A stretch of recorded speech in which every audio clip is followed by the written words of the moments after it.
Selamat sore, perkenalkan nama saya Kade Elina Pratiwi dengan NIM 1211497, jurusan Manajemen Fakultas Ekonomi dan Bisnis Universitas Denpasar.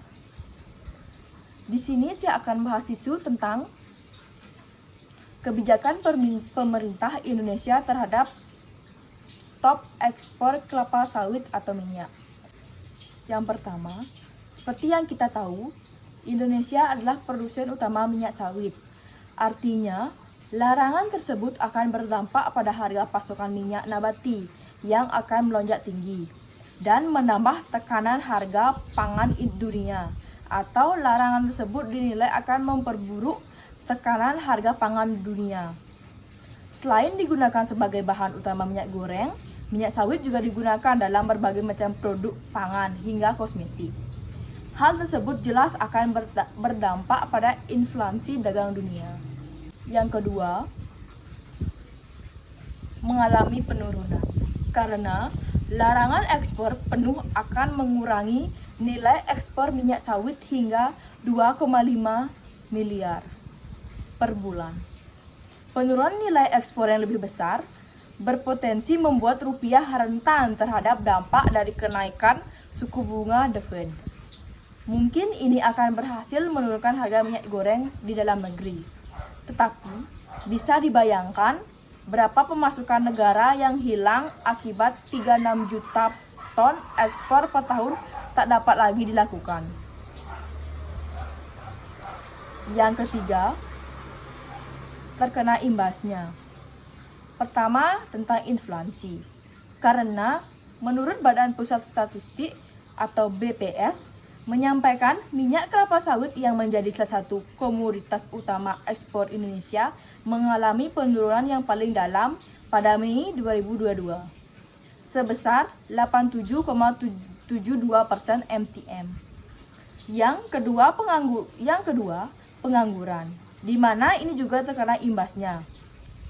Karena minyak kelapa sawit akan diprioritaskan hanya untuk rakyat Indonesia, yang sebelumnya minyak kelapa sawit ini diekspor hingga ke luar negeri.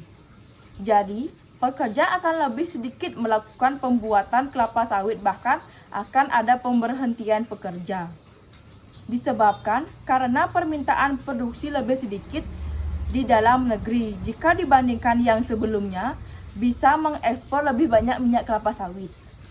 Jikalau mendapatkan permintaan yang banyak dari dalam negeri, itu juga membuat ada peluang untuk pengangguran mendapatkan pekerjaan. Yang keempat, dampak dari perekonomian Indonesia adalah dampaknya dinilai akan sangat dahsyat pada perekonomian Indonesia. Terutama jika kebijakan ini diberlakukan dalam jangka waktu yang lama, bahkan akan menyebabkan target pertumbuhan ekonomi Indonesia melesat jauh. Jadi, kalau kehilangan ekspor CPO, dampaknya pasti besar dan kemungkinan justru akan menjadi bumerang bagi kita di tengah naiknya harga. Lalu, jika kebijakan ini diberlakukan sementara, maka dalam jangka waktu pendek akan menyebabkan minyak goreng banjir di pasaran dan harga akan turun.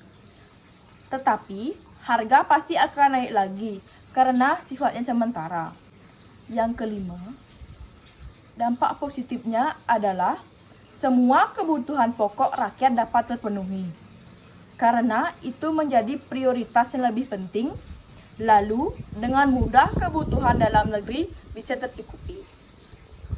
Lalu dampak negatifnya adalah berkurangnya devisa dan penerimaan negara. Larangan ekspor membuat negara tak bisa meraup pemasukan dari transaksi jual atau beli CPO yang kerap mendatangkan untung. Di sisi lain, produksi sawit juga akan alami penurunan, sehingga menjadi beban bagi para petani. Karena bukan hanya berdampak negatif kepada pelaku usaha perkelapa sawitan, tetapi juga kepada 3 juta petani kelapa sawit di Indonesia. Dampaknya dinilai akan sangat dahsyat pada perekonomian Indonesia. Sekian dari saya, terima kasih.